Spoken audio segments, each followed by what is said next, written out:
Welcome to the CE Pro Podcast. I'm Executive Editor Arlen Schweiger. It's been 20 years and billions of products deployed since HDMI's launch in 2002, and recently the HDMI 2.1a version was announced featuring the addition of source-based tone mapping. What does it mean for integrators and end users? HDMI Licensing Administrator, President, and CEO Rob Tobias joins the CE Pro Podcast this week to discuss that and more in the anniversary year of the interface. As always, be sure to subscribe to CE Pro's YouTube channel and hit that like button on our videos, or subscribe to the CE Pro Podcast on Apple and Spotify and leave a review.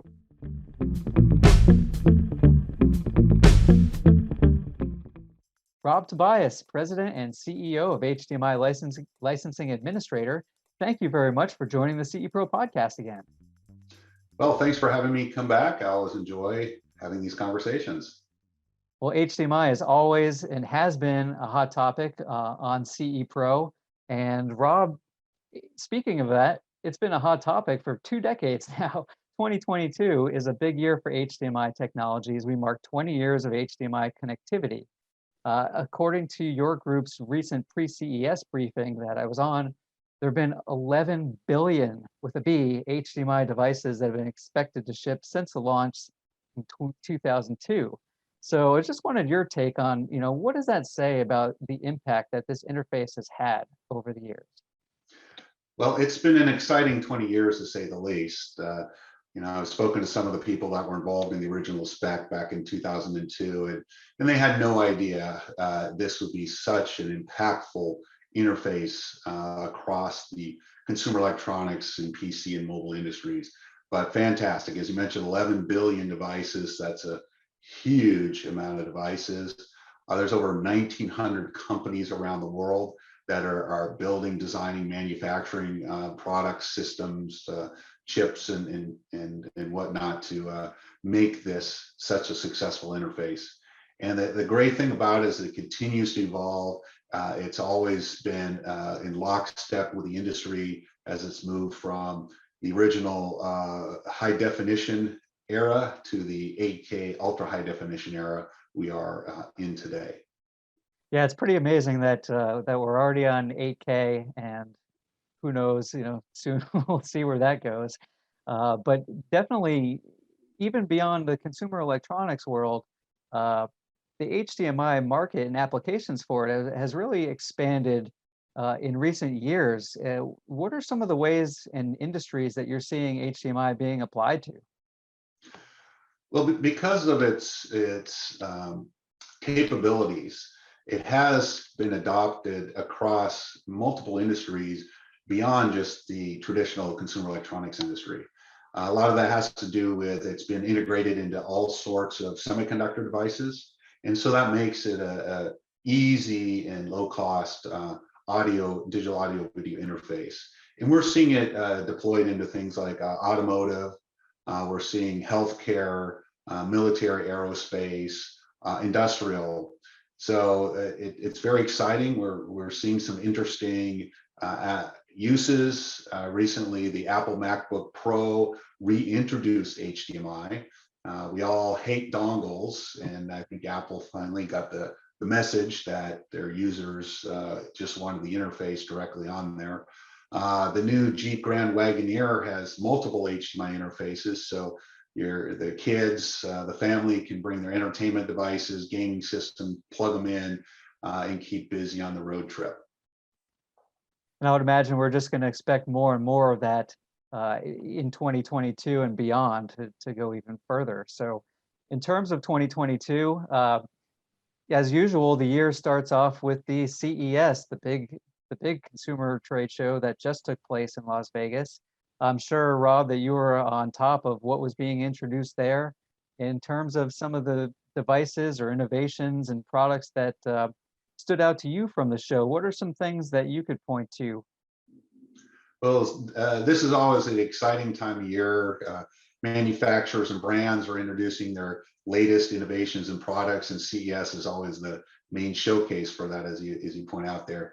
Some of the interesting things I have found, especially in the audio video space, are new panel technology, QD OLED, That's going to take picture quality to the next level there.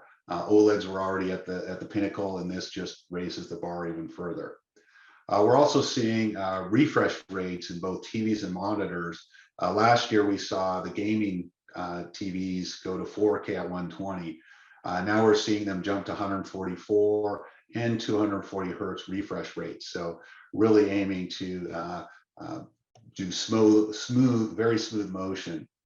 We're also seeing ambient light sensors being dynamically used with the TVs with HDR processing, such as Dolby Vision's IQ and HDR10 Plus.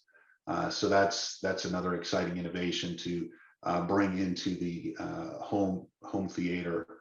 And then near and dear to my heart are the ultra high speed cables, especially for your listeners here, the active optical cables. There were a number of companies who made announcements at CES for the 48 gig fully certified Ultra HD cables. So look for those, look for the label that is on the packaging to ensure these have been certified and tested.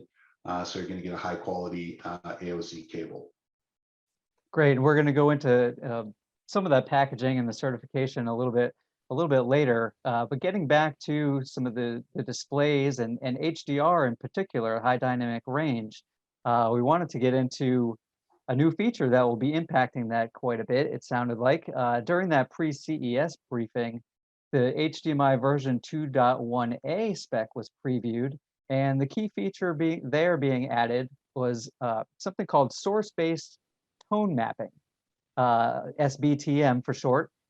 Rob, can you put SBTM technology into layman's terms for us so we know what it's all about?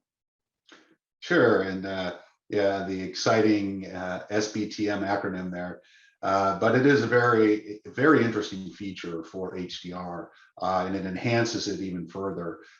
What it allows is the source device to query the display device on its capabilities, its brightness, range of brightness, its color gamut, and other attributes.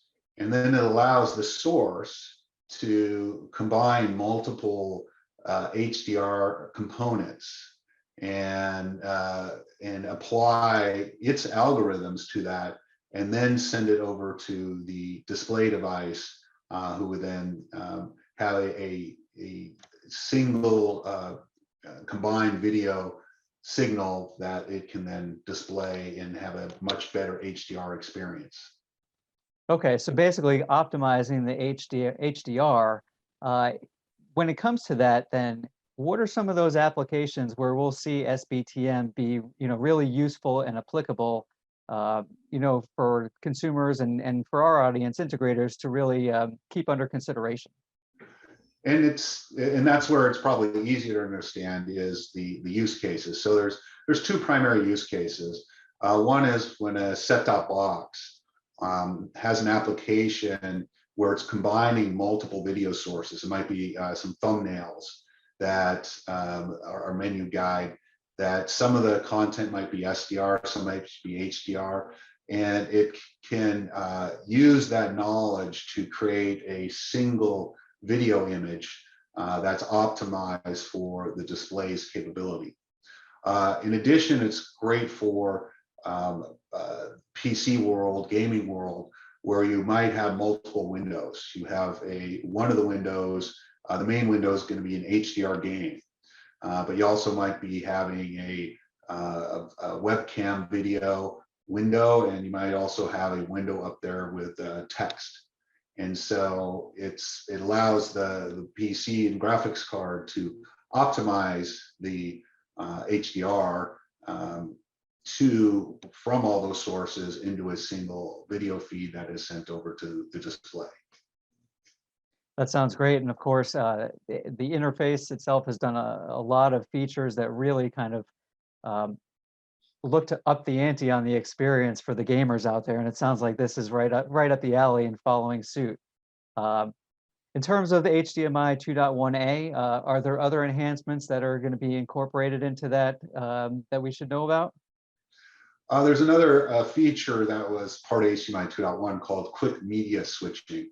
There has been some spec enhancements to help with the clarification and implementation.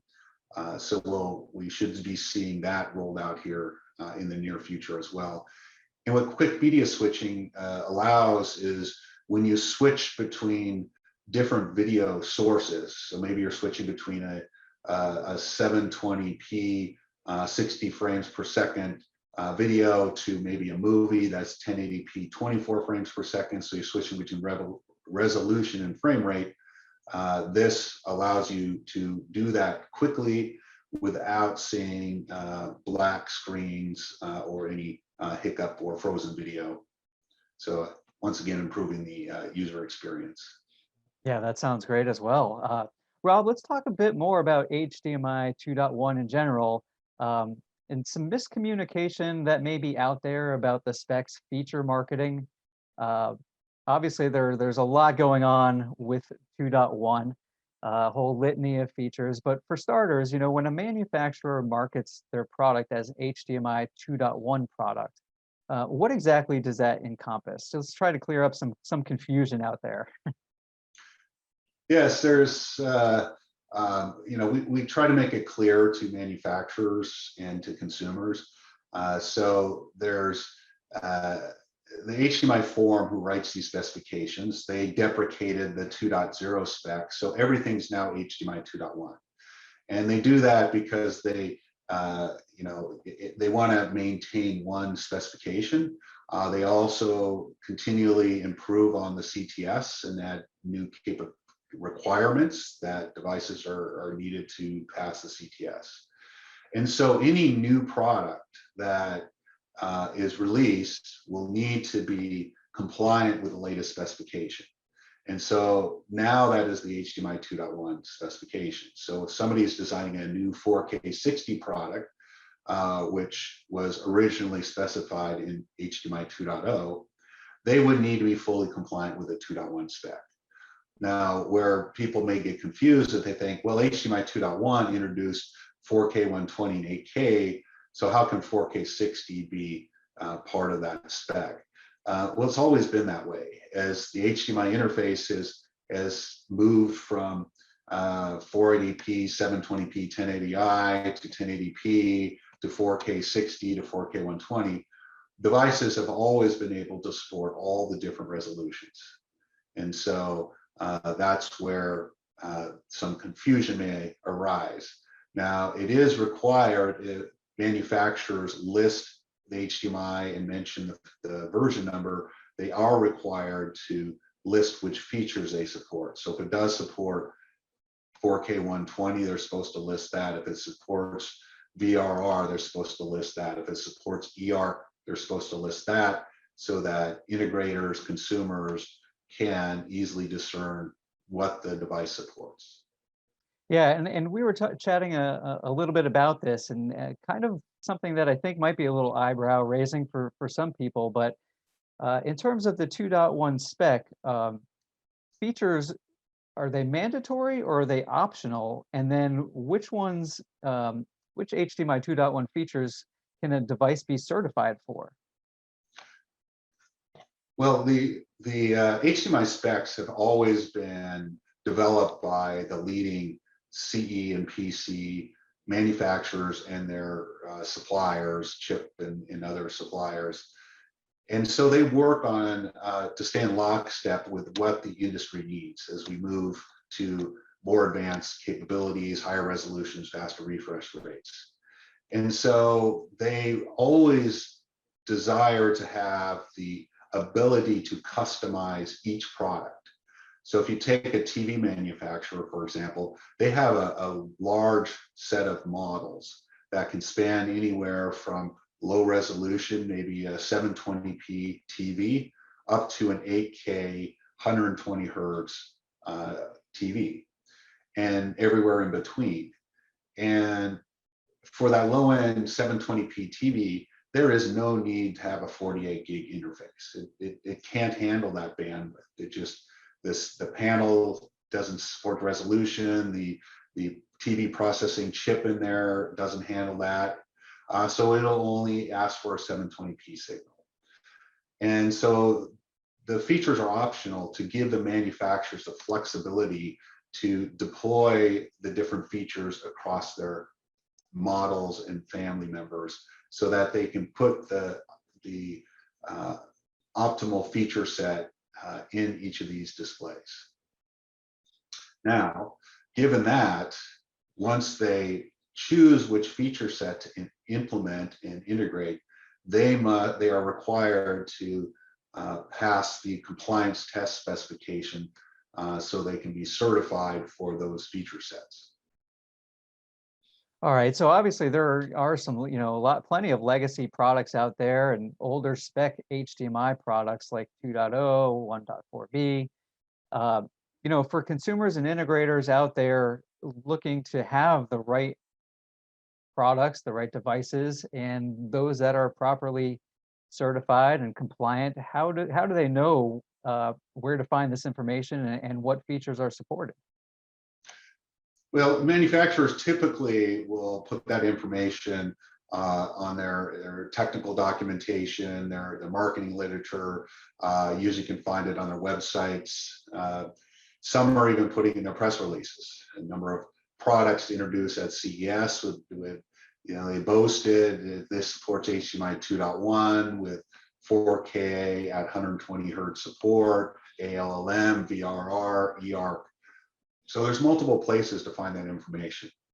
Now, with regards to legacy devices, there are still lots of products for sale and manufacture and sale that will promote that it's an HDMI 2.0A, let's say, or an HDMI 1.4B system. And those are completely legitimate products. They were designed, tested, and certified when those specifications were available, and they will work for those feature sets. And in those cases too, it should mention which feature sets it does support, so that consumers and integrators can decide if that's the right device to purchase and integrate into their system. Sure. So it sounds like they just need to maybe do a little more homework and reading when they're working on choosing and selecting the proper products for their systems. Rob, in terms of, just circling back to the 20 years of HDMI, clearly, with COVID still, a big thing that's impacting the industry and events and things like that, who knows what the schedule will be like this year, but I'm sure the HDMI groups have some special things happening and marketing campaigns and messaging going on for, to keep that word going out there. What are some of the things planned for this year that's hoping to take off? Yeah, we want to celebrate, 20 years of being the #1 digital audio video interface. Our slogan's 20 years of connectivity. Unfortunately, we are still in the midst of the pandemic here. We had thought we might be able to kick off the 20-year celebration at CES, but unfortunately that did not come to pass. If circumstances allow for it, maybe at Computex, maybe at CEDIA, we will see. We will definitely virtually celebrate it through our website and other marketing promotional events. But stay tuned and fingers crossed.